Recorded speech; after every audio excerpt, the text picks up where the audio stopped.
So, round 2 of the Guinness Six Nations is over, and shockingly we have to wait another 2 weeks, or just under, until the next round of games.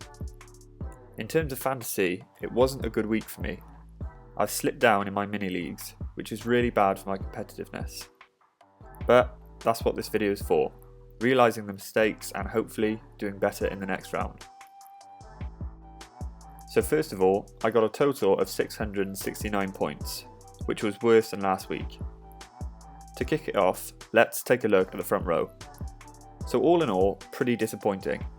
The highest score being 24. Not horrific return from the front row, but I was hoping for better. Maybe a try or two from Marchand, and I was probably hoping for an Irish win, to be honest. Cyril Bay actually performed well, getting over for a try, which boosted his points, so missed out on that one. But we go again. Now into the second row. Nothing too drastic again, probably very middle of the road. 20 odd points for both Willemse and Ryan.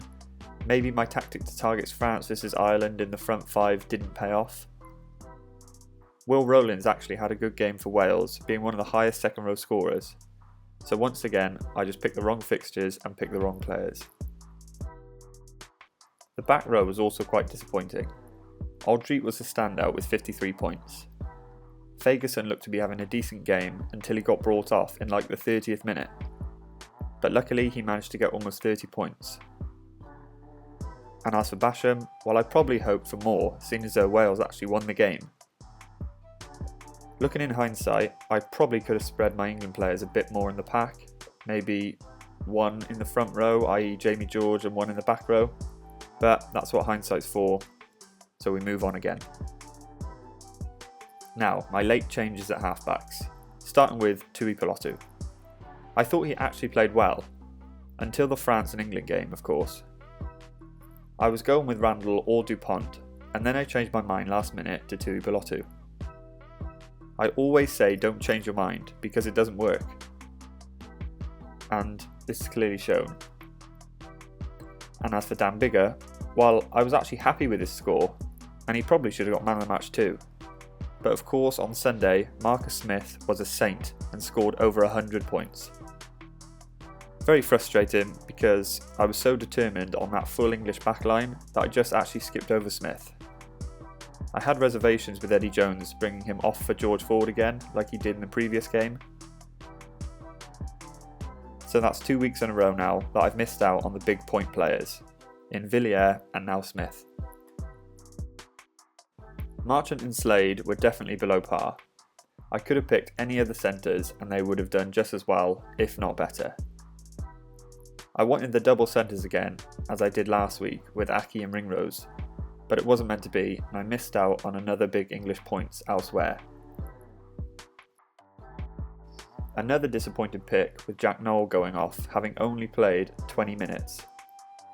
And I actually feel sorry for Noll, because he's waited so long for this moment and it was so hyped up. Fortunately for me, he wasn't my captain, which would have been a real blow. Hogg didn't really perform overly well either. With Scotland losing, it probably degraded his points a little bit. But I did have Liam Williams on the bench, so in hindsight I probably should have started him. But I was backing a Scotland win. And my best player of the round was Max Malins. I did call it right that he would be the best player, and so my captain, so doubling his points. But watching the game was so frustrating. He directly assisted 2 tries, so he was so close to getting over the scoreline. But, just again, I got unlucky.